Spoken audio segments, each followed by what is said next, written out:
हमारी दवाइयाँ mostly plant based हैं, एनिमल बेस्ड हैं, रिसोर्स के ऊपर बेस्ड हैं। केमिकल नहीं है तो दवाई कैसे बने? आप अर्जुन की चाल ले लो, उसी तरह से हमारी भी मेडिसिन हैं जो उसी के एक्सट्रैक्ट से बनी है। जो चीज जरूरी थी उसको एक्सट्रैक्ट आउट कर लिया गया और उसको प्रिजर्व कर लिया गया। किसी को कोई बीमारी है, होम्योपैथी में सबकी दवाई एक ही होती है, कैसे? Because we are based on classical homeopathy. हम उसकी उस जड़ पे पहुंचते जिसने उस डिजीज को बनाया। गट से स्किन का संबंध रहता है, इससे माइग्रेन का संबंध भी है। बिल्कुल है कि कोई मेडिसिन ले रहा है तो क्रॉनिक डिसीजेज जो होती हैं वो भी खत्म किया जा सकता है 100%। हम बेसिकली क्योर वर्ड नहीं यूज करते हैं, हम ट्रीट वर्ड यूज करते हैं। किसी पर्सन को बहुत ज्यादा ब्लोटिंग रहती है तो अगर वो होम्योपैथी की दवाई ले रहा है तो उसकी ब्लोटिंग और बढ़ेगी पहले। इनिशियल स्टेज पे बढ़ेगी। बोला जाता है होम्योपैथी में कि इनिशियल स्टेज पे there is an aggravation, then comes the ambulation. बच्चों में होम्योपैथी कैसे इम्पैक्ट करती है जब वो लेते हैं और उनमें जल्दी क्यों वर्क करती है? Because of immunity. हर एक पेशेंट को पता होता है कि मेरी इस बीमारी की वजह क्या है। Being a physician I think कि डॉक्टर की सलाह बहुत जरूरी है। टेस्ट के बिना कैसे पता किया जा रहा है कि इनको क्या प्रॉब्लम है और वहीं पे सीधा इम्पैक्ट किया जा रहा है? Patient itself is a report. एक फिजिशियन का ये प्रिंसिपल होना चाहिए कि मुझे पेशेंट को ठीक करना। किसी की बीमारी ज्यादा बड़ी है या उसको दिमाग से मान लेना ज्यादा बड़ा है? दिमाग से मानना सबसे बड़ी बात है। ओवर थिंकिंग में ना जाए हमारा माइंड, इसके लिए भी होम्योपैथी में दवाई होती है। There are so many medicine. Pregnancy में भी होम्योपैथी ले सकते हैं? ले सकते हैं initial stages, because there are so many medicine जिससे अबॉर्शन के चांसेस रहते हैं। बहुत सारी लेडी पीरियड्स को हम डिले करना चाहते हैं, होम्योपैथी इस चीज को सपोर्ट करता है। Yes, we have medicine. Homeopathy की दवाई लाइफ टाइम खानी पड़ती है या इसका कोई समय भी होता है कि इस समय बंद हो जाएगी ये?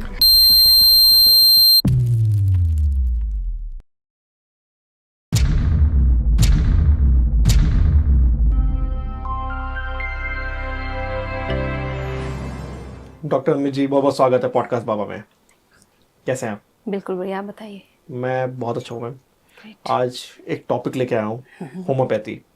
मतलब कोई भी किसी में भी कोई भी जब एलोपैथी में इलाज नहीं मिलता है तो होम्योपैथी में भागते हैं कि होम्योपैथी में जाना चाहिए। लेकिन मेरा ये मानना है कि पहले होम्योपैथी पे जाना चाहिए फिर एलोपैथी पे जाना चाहिए, क्योंकि आपको वहाँ पे जाने की जरूरत ही नहीं पड़ेगी। होम्योपैथी आपके सारे निवारण कर देगी जो भी आपको दिक्कत है। ऐसा क्या है होम्योपैथी में कि हर चीज का क्योर मिल जाता है? अगर हम इसकी हिस्ट्री की बात करें ना, जी। इसकी शुरुआत ही सिर्फ उस पेन से हुई थी जो लोग सह रहे थे। ओके। अगर मैं बात करूं सैमुअल हनीमैन, जो कि फादर ऑफ होम्योपैथी हैं, he was an MBBS MD doctor okay. At that time. So उन्होंने जब देखा कि लोग बहुत ही ज्यादा तकलीफ में हैं, उनको ब्लड लेटिंग जैसा करवाना पड़ता था, बिकॉज अर्ली डेज में जब हाइपरटेंशन होती थी तो ब्लड लेटिंग एक प्रोसीजर होता था जो किया जाता था टू कूल डाउन द और to lower down the blood pressure. तो जब उन्होंने देखा कि ये ऑलरेडी सफरिंग में था, अगेन वो सफर कर रहा है, सो क्यों ना एक ऐसा होलिस्टिक ट्रीटमेंट बनाया जाए जिसमें वो तकलीफ में ना हो बल्कि वो इजीली क्योर हो जाए। Okay. Yes, so at that time वो थॉट आया उनके दिमाग में और इस होम्योपैथी की जो है रचना हुई। इनकी दवाइयों में होता क्या है? हमारी दवाइयाँ मोस्टली प्लांट बेस्ड हैं, Okay. एनिमल बेस्ड हैं, रिसोर्स के ऊपर बेस्ड हैं। ओके। जो प्लांट बेस्ड होती हैं वो डाइल्यूशन में कन्वर्टेड होती हैं, जो जी। कि जैसे आम भाषा में बोला जाता है कि अल्कोहल में प्रिजर्व्ड है। ओके। फाइन, सो उसको प्रिजर्व किया जाता है, उसमें Alcohol कुछ में? रेशियो होती है। Yes, that's not a proper alcohol, it's ethanol. Okay. So उसको सिर्फ प्रिजर्व करने के लिए उसमें रखा जाता है। अब आप पूछेंगे मीठी गोलियां क्या होती हैं? जी। तो वो उसमें इजीली अब्सॉर्ब हो जाएं, दैट्स व्हाई हम उसमें ऐड करते हैं। अच्छा, मुझे लगता था कि बच्चों को देने के लिए मीठी गोलियों का इन्वेंशन किया गया कि इससे बच्चे इजीली ले लें। हाँ, वो भी एक है, but that is called sucrose basically, जिसमें वो इजीली अब्सॉर्ब करके उसको बहुत लंबे टाइम के लिए रिटेन करता है। लेकिन जैसा आप बता रहे प्लांट बेस होता है, अदर चीजें होती है, इसमें केमिकल नहीं है। तो केमिकल नहीं है तो दवाई कैसे बनी? जैसे कि हम आयुर्वेद में बात करते हैं, है ना, कोई भी आप प्लांट ले लो, आप अर्जुन की चाल ले लो, है ना, उसी तरह से हमारी भी मेडिसिन हैं जो उसी के एक्सट्रैक्ट से बनी है, उसको पोटेंटाइज करके डाइल्यूट करके जो है बनाया गया है। Okay. सो उसमें से पूरा अर्क निकाल के उसको मेडिसिन की फॉर्म में बनाया गया। जो चीज़ ज़रूरी थी उसको एक्सट्रैक्ट आउट कर लिया गया और उसको प्रिजर्व कर लिया गया। ओके। यस, सो हर चीज़ में केमिकल रिक्वायर्ड नहीं होता। मैम, लेकिन मेरे दिमाग में एक क्वेश्चन आ रहा है कि अगर किसी को कोई बीमारी है, किसी को एंजाइटी भी है, माइग्रेन भी है, स्किन की भी दिक्कत है, वो केमिस्ट के पास जाते हैं, डॉक्टर के पास जाते हैं, तीनों चीजों की अलग अलग दवाई दे देते हैं। होम्योपैथी में सबकी दवाई एक ही होती है। यस, कैसे पॉसिबल है? Because we are based on classical homeopathy. Okay. Classical मतलब कि मैंने आपका केस स्टडी किया, पेशेंट आया 4 बीमारियां लेके, बस उसकी रूट कॉज पे काम करेंगे तो एक ही दवाई निकलेगी। थोड़ा सा एक्सप्लेन कर, मतलब थोड़ा जानना फॉर चाहूंगा। एग्जाम्पल, जैसे आपने बोला कि 4 बीमारियों की 4 दवाइयां उसने दी, हाँ, लेकिन होम्योपैथी में एक ही होती है। No, we work on holistic only. हम उसकी केस हिस्ट्री जब लेते हैं, हम उसकी उस जड़ पे पहुंचते जिसने उस डिजीज को बनाया। फॉर एग्जाम्पल, स्किन का पेशेंट है तो उसका गट से शुरू करेंगे, ठीक है। गट से लेके स्किन तक। Skin is the outer most, बिल्कुल। है ना। तो हर एक जो बीमारी होगी वो कहीं ना कहीं उसका ओरिजिन गट होगा। हम्म। उसी तरह से कोई रेस्पिरेटरी वाला आया, उसका भी बहुत लंबे टाइम के बाद स्किन के ऊपर इंप्रेशन आना शुरू हो जाता है। तो स्किन के ऊपर सबसे लेट बीमारी आती है। ओके। तो जितनी भी हमारी बीमारियां हैं वो घूम फिर के गट से ओरिजिन होती हैं। तो उसको हमने रिलेट करना पड़ता है, रेलिवेंस निकालना पड़ता है कि तभी तो हमारी जो केस टेकिंग है ना वो 2-2 3-3 घंटे की होती है। पेशेंट बोर हो जाता है। लेकिन मैं गट से स्किन का संबंध है, लेकिन गट से माइग्रेन का संबंध भी है। बिल्कुल है। तो मतलब हम गैस्ट्रिक हेडेक जिसको हम बोलते हैं, हाँ, ओरिजिन है। तो मतलब आपने जड़ पकड़ लिया कि मतलब भाई हर चीज गट से होके जा रही है, तो हम गट को सही करेंगे। गट को सही करेंगे। अगर ये ठीक हो गया तो एक तीर से मल्टीपल निशाने लगे। Yes yes yes. ओके। तो होम्योपैथी से कि कोई मेडिसिन ले रहा है तो क्रॉनिक डिसीजेस जो होती हैं उनको भी खत्म किया जा सकता है रूट से। 100%। हम बेसिकली क्योर वर्ड नहीं यूज करते हैं, हम ट्रीट वर्ड यूज करते हैं कि क्योर बेसिकली तब यूज होता है जब वो आने वाली पुश्तों में भी ना हो। Okay. Treatment word is use जब हमने उस पर्टिकुलर इंसान को उस बीमारी से मुक्त कर दिया। तो यहाँ पे दो बातें आती there हैं। is a recurrence, yes, there is a chances of, yes, that is why we won't use the word cure. तो मतलब वो जेनेटिक से थ्रू ट्रैवल कर सकती है वो आगे। डेफिनेटली बहुत सी बीमारियां लेकिन करती फिर मैं होम्योपैथी तो ये दावा करता है एक तरीके से कि हम क्योर, हम लोग क्योर वर्ड कभी नहीं यूज करते। आप किसी भी होम्योपैथ को मिलेंगे, हमको सिखाया ये गया है कि we can treat the case, we can't cure them. कोई पेशेंट आप पे आया उसका कोई केस स्टडी आप डिस्कस करना चाहें इसके regarding? There are so many cases.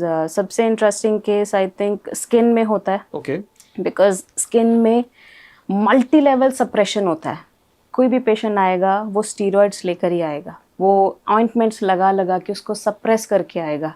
तो सबसे पहले जब वो होम्योपैथी में आता है ना तो उसकी फ्लेयर अप होती है, और मोस्टली मतलब कि वो पूरी बॉडी में एग्रेवेशन होगी। ओके। जितनी उसने सप्रेशन करी होगी वो उतनी ज्यादा बढ़ेगी, निकलेगी, और at the end of the day patient कहेगा मुझे ट्रीटमेंट नहीं लेना, बिकॉज मैं तो इतने सालों से इसको दबा रहा था और आप निकाल रहे हो, और हमने उसको निकाल दिया।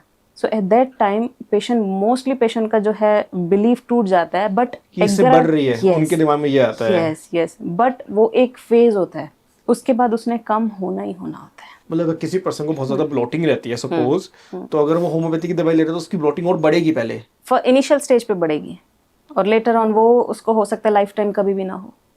कितना टाइम लग जाता है इसको स्टार्टिंग फेज से? Initially it would be like, अगर एक्यूट कंडीशन है तो हो सकता है 2 या 3 दिन के लिए उसको लगे कि हाँ मेरी तकलीफ बड़ी है, बट यस उसके बाद वो एम्लोरेट होएगी ही होएगी। ओके। अगेन दैट वेरी करता है आपके क्रॉनिक कंडीशंस में। अगर आपकी क्रॉनिक बहुत ज्यादा ही क्रॉनिसिटी में है तो थोड़े लंबे समय के लिए, हो सकता है हफ्ते के लिए आपकी तकलीफ बढ़ जाए, बट लेटर ऑन वो सबसाइड हो जाएगी। क्योंकि इसमें बोला जाता है होम्योपैथी में कि इनिशियल स्टेज पे there is an aggravation, then comes the amelioration. तो उस फेज को अगर कोई पेशेंट निकाल जाता है ना तो वो जीत जाता है, अदरवाइज मोस्टली वहीं पे हार जाता है। ये तो मैम एडल्ट्स की बात रही। बच्चों में होम्योपैथी कैसे इम्पैक्ट करती है जब वो लेते हैं, और उनमें जल्दी क्यों वर्क करती है? मतलब उनमें बहुत जल्दी रिजल्ट देखने को मिल जाते हैं। Because of immunity. ओके, मतलब हम लोगों ने अपनी इम्यूनिटी खराब कर रखी है। बिल्कुल खराब की है, बिकॉज ऑफ आवर लाइफस्टाइल, हमारा हमारे खाने पीने का स्टाइल, हर एक चीज ने हमारी जिंदगी को खराब किया है। हम जैसे कभी भी ओपीडी में पेशेंट को समझाते हैं कि दिस इज रॉन्ग, वो समझ जाता है सिर्फ उस आधे घंटे के लिए। घर जाने के बाद ठीक है डॉक्टर ने बोला था इट्स ओके, मतलब वहाँ पे हाँ में हाँ मिलाएंगे, लेकिन घर पे जाके कि हमेशा जो हमें करना है वो पेशेंट करेंगे। ऐसे ही करता है। बिल्कुल सर, बिल्कुल। मतलब ये तो सबसे बड़ी गलती आप बिल्कुल मत करिए अगर आप एक पेशेंट हैं, और मैं मानता हूँ कि आज के टाइम में सभी पेशेंट हैं, बस मान के उसका क्योर ढूंढ लोगे तो ज्यादा बेटर है। बहुत जरूरी है, और हर एक को पता होता है। देखो हर एक पेशेंट को पता होता है कि मेरी इस बीमारी की वजह क्या है, उसको पता है। मेरे से पहले पता है, बीइंग अ डॉक्टर, मेरे पास वो बाद में आया ना, पर उसकी बीमारी होने की वजह उसको पता थी, पर वो कभी काम नहीं करेगा उस पे। बहुत बड़ी बात कही अभी आपने, मतलब वो सुनना चाहता होता है डॉक्टर के मुंह से, and most of the time patient क्या बोलेंगे, मैं क्या खा सकता हूँ, ही इज सिक, बट वो स्टिल चाहता है कि मैं क्या खा सकता हूँ। यस, जबकि उस समय कुछ नहीं खाना, कुछ नहीं खाना। वो सबसे बड़ा क्योर है। यस मैम, जैसे अभी हम बात कर रहे हैं कि सबको अपनी बीमारी के बारे में पता है, उसको पता भी है क्यों हो रही है, और उससे ज्यादा हर घर डॉक्टर पहुंच चुका है, क्योंकि चैट जीपीटी पहुंच चुका और पहले भी थे। तो लोग बस सोचते हैं कि हम केमिस्ट पे जाते हैं, हम दवाई लेते हैं, ऐसे होम्योपैथी के डॉक्टर के पास जाएंगे, उनके केमिस्ट के पास जाएंगे, हमें दवाई मिल जाएगी और हमें ले लेनी चाहिए। ये कितना सेफ है पहले तो मैं ये जानूंगा। Being a physician I think कि डॉक्टर की सलाह बहुत ज़रूरी है, चाहे आप किसी भी पैथी में जा रहे हैं, इट्स वेरी इंपॉर्टेंट। देखो कई बार पेशेंट होता है वो बोलेगा डॉक्टर साहब आपने ना 3 वाइल्स दे दी बट इस पे नाम नहीं लिखा। हाँ, क्यों नहीं लिखा? बिकॉज पेशेंट जाके ओवरडोजिंग करता है। अब मुझे पता है कि ये मेडिसिन मैं 7 डेज से ज़्यादा नहीं दे सकती या मैं 3 डेज से ज़्यादा नहीं दे सकती। Same in case of antibiotics भी होता है कि हाँ आपने उसका पर्टिकुलर एक कोर्स है, उससे ज़्यादा आप नहीं ले सकते। जैसे होम्योपैथी के बारे में बोला जाता है it's a very safe gentle, yes it is but there is a side effects too. तो उसको ही प्रिवेंट करने के लिए कभी भी सेल्फ मेडिकेशन नहीं करनी चाहिए एंड आप डॉक्टर से सलाह लेके करो, it's good, it's safe. Homeopathy में रिपोर्ट्स इतनी चेक नहीं करवाई जाती, इतनी बातचीत पे ध्यान दिया जाता है। मतलब एक एक 1.5 घंटा सेशंस डॉक्टर लेते हैं और पेशेंट भी बहुत बताता है जितना उसको बताना है, लेकिन मैं तो कहता हूँ हर चीज़ बतानी चाहिए अपने डॉक्टर के साथ, तभी वो उस चीज़ को सही कर पाएंगे। बिल्कुल। तो टेस्ट के बिना कैसे पता किया जा रहा है कि इनको क्या प्रॉब्लम है और वहीं पे सीधा इम्पैक्ट किया जा रहा है?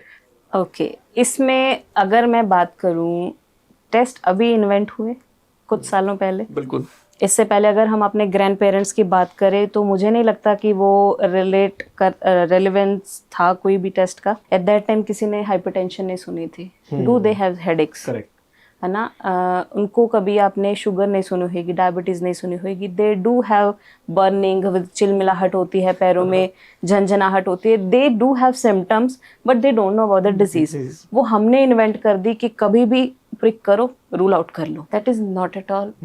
वो किसी भी ट्रीटमेंट को डिफाइन नहीं कर सकता। वो एक टेम्परेरी प्रेजेंटेशन है बॉडी की। मैं ये नहीं कहूँगी कि I am against the blood test और नहीं, वो बहुत अच्छी चीज़ है बिकॉज हम उतने एडवांस हो चुके हैं ताकि हम ये जान सके कि पेशेंट की बॉडी में क्या चल रहा है। मैम लेकिन मुझे नहीं पता ये टॉपिक यहाँ पे उठाना सही है या नहीं, लेकिन जो हम देखते हैं कि अगर किसी पर्सन को कोई बीमारी है और वो एक जगह डायग्नोस नहीं हुई है और वहाँ पे टेस्ट हुए हैं, अगर वो कहीं और जगह जा रहा है तो वो भी दोबारा डायग्नोस करवा रहे हैं, वो उन रिपोर्ट्स को नहीं मानते हैं। इसमें लॉस किसका हो रहा है?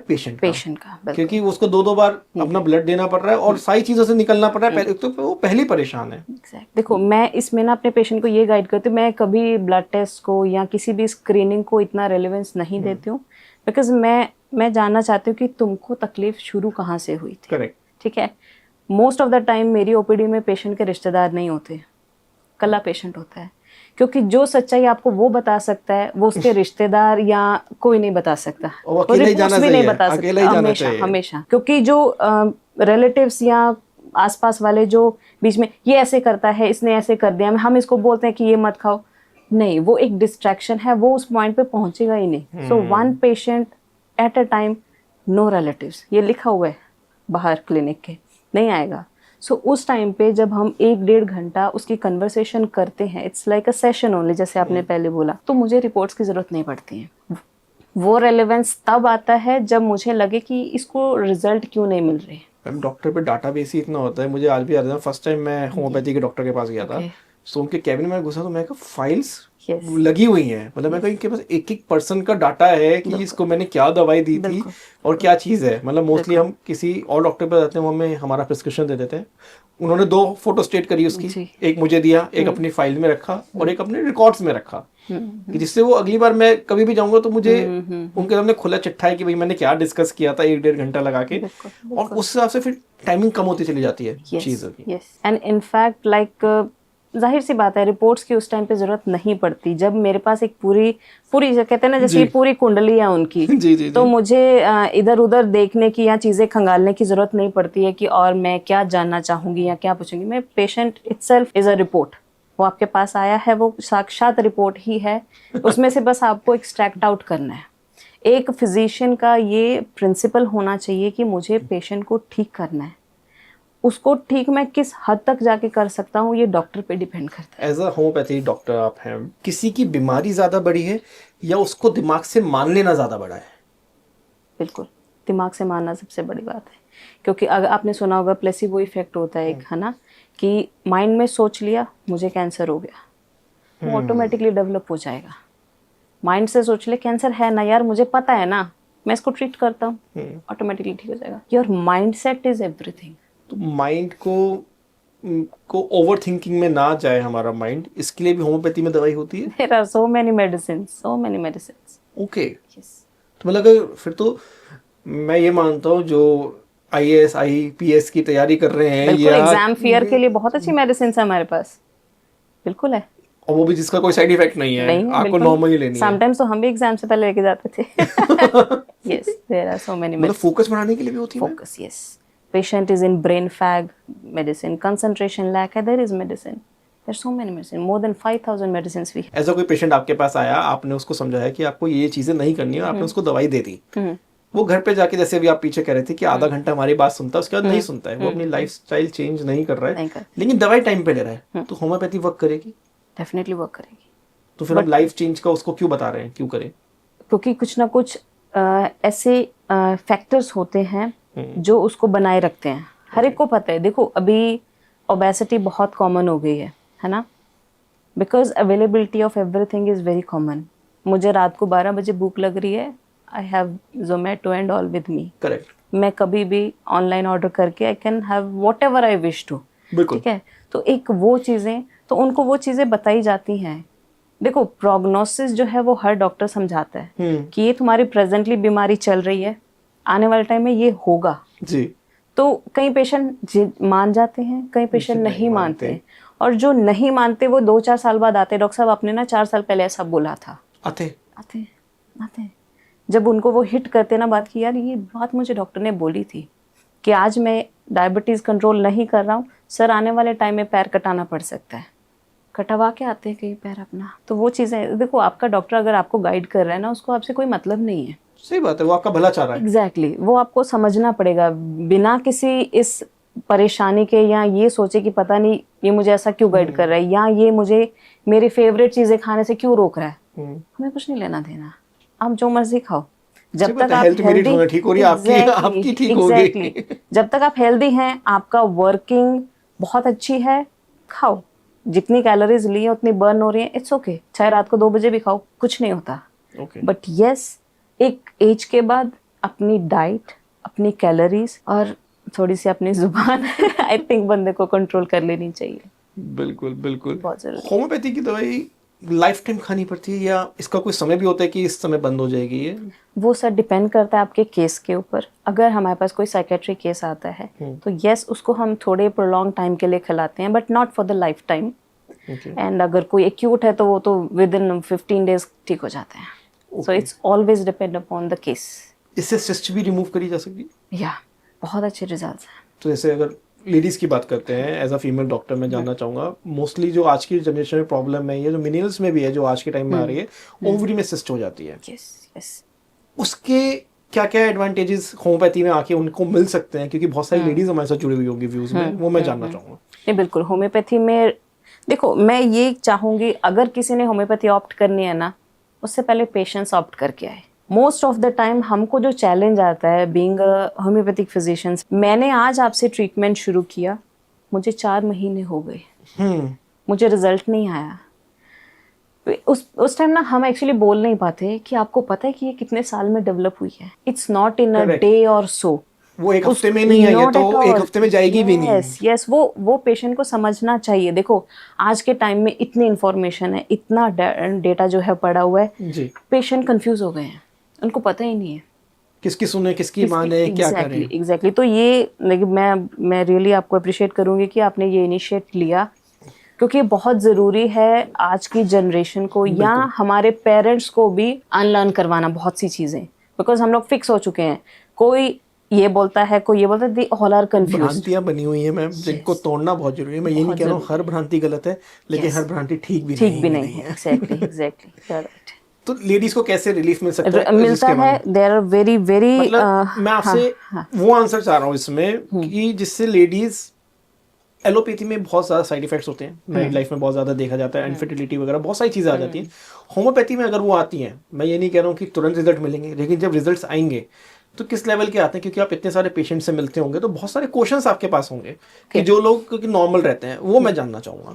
इनफर्टिलिटी में देयर इज 100% क्योर, ओके, जो कि आपने वर्ड यूज़ किया।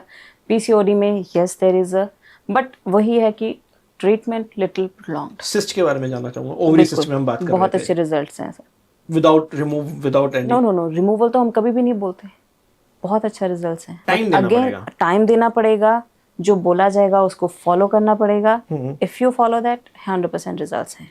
प्रेगनेंसी में भी होम्योपैथी ले सकते हैं? ले सकते हैं इनिशियल स्टेजेस में। वो डिपेंड करता है, कभी सेल्फ मेडिकेशन हम प्रेगनेंसी में नहीं कहते हैं, because there are so many medicine जिससे अबॉर्शन के चांसेस रहते हैं। ओके। सो अगर आप आपका जैसे फैमिली फिजिशियन है कोई, तो हाँ आप उनसे ले सकते हैं। अगर हम किसी होम्योपैथी डॉक्टर के पास जा रहे हैं, मतलब सब अपनी अपनी सिटीज में कोई ना कोई बेस्ट डॉक्टर ढूंढ ही लेंगे, बिल्कुल। सबसे पहले जाके हमारे 3 ऐसे क्वेश्चंस क्या होने चाहिए जिससे डॉक्टर भी हम पे बिलीव करे कि हम ठीक होना है? क्योंकि कई बार हम बहुत बचकाने क्वेश्चंस पूछ लेते हैं और ये लगता है डॉक्टर को कि यार ये खुद से डॉक्टर बन रहे हैं, तो वो चीज ना लगे, लेकिन हम उनको ऑथेंटिक इन्फॉर्मेशन डॉक्टर को क्या चाहिए होती है जिससे वो हमें सही ट्रीटमेंट दे पाए। ओके, बहुत अच्छा सवाल है। सबसे पहले तो कभी भी डायग्नोसिस मत बताओ। अच्छा। नहीं, पेशेंट आता है बोलता है I am suffering with PCOD, वो तुम्हारे रिपोर्ट्स में लिखा हुआ है, मैं उसको नहीं देखूंगी। आप अपनी बात करो, सही बात है, डोंट टॉक जो आपके पेपर में लिखा हुआ है। ठीक है। दूसरा, कभी गूगल करके मत जाओ। नेवर आस्क योर डॉक्टर कि आपने मुझे क्या दिया, बिकॉज इनिशियल स्टेजेस में हमको कुछ मेडिसिन को फेरबदल करना पड़ता है। मोस्टली क्लासिकल मेडिसिन ही इसमें काम करते हैं, जिसको हम कॉन्स्टिट्यूशनल मेडिसिन बोलते हैं जी। ठीक है। तीसरी चौथी बात ये कि पेशेंट लाइक फेथ रखे, never go for like unnecessary questioning.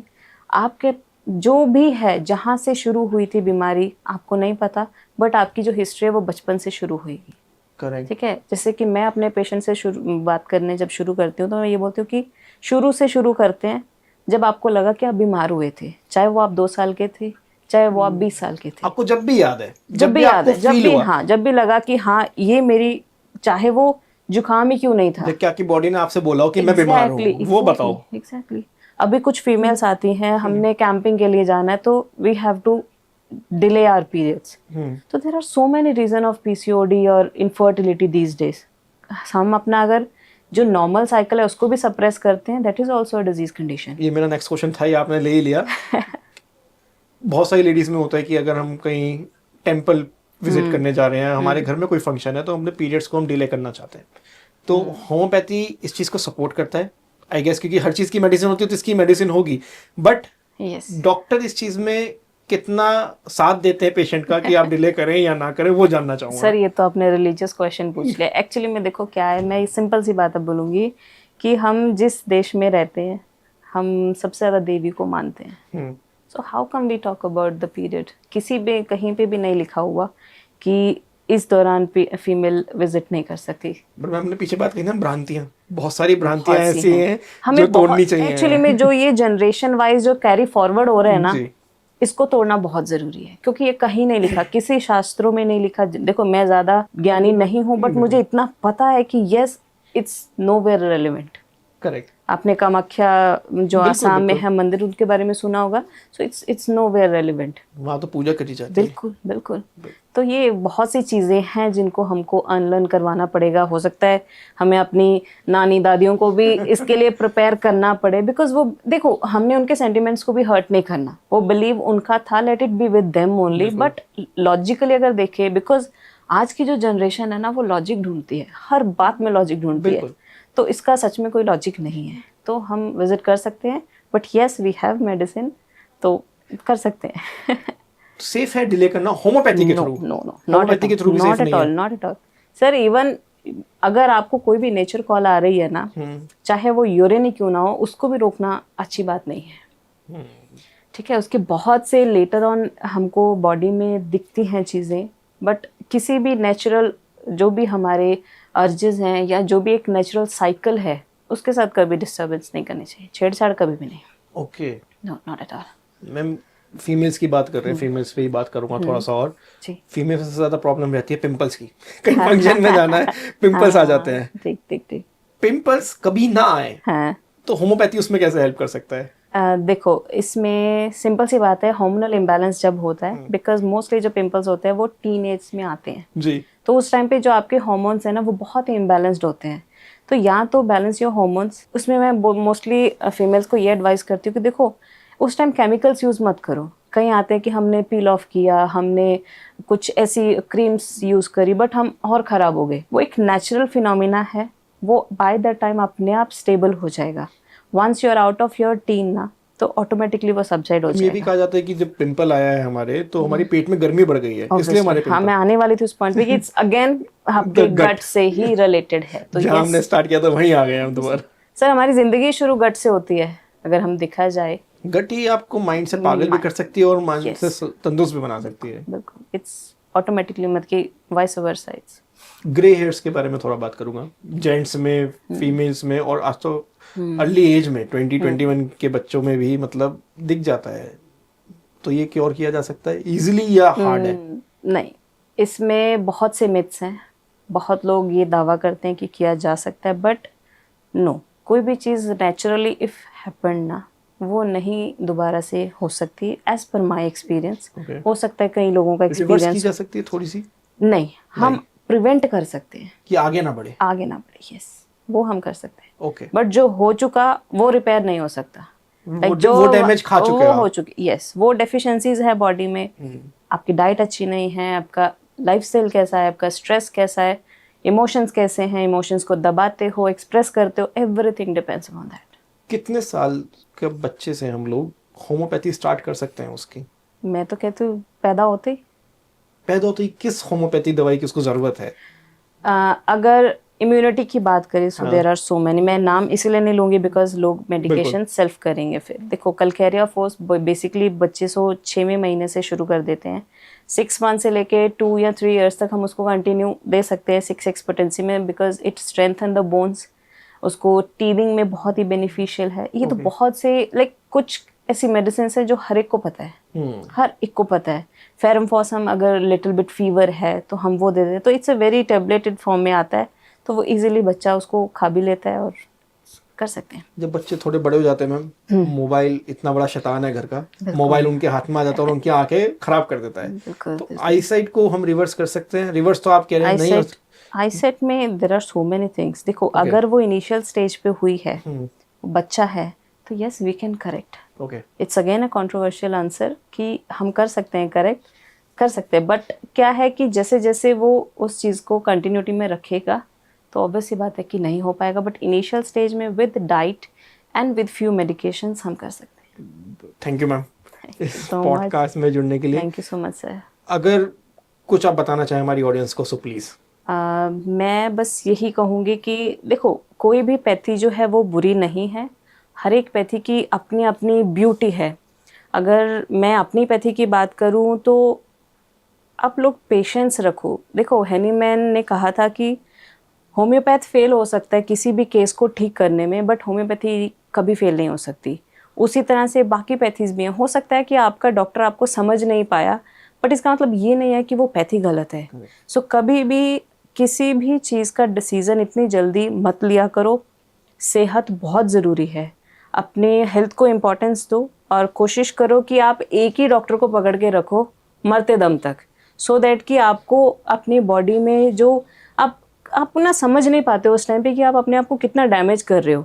Doctors change करके या पैथीज चेंज करके, एक को अगर आप स्टिक करके रखोगे ना कि यार मुझे ये ही डॉक्टर ठीक करेगा, तो आप डेफिनेटली ठीक होंगे। Thank you so much. Thank you ma'am. Thank you so much. Video को लाइक शेयर सब्सक्राइब करना ना भूलें। Thank you.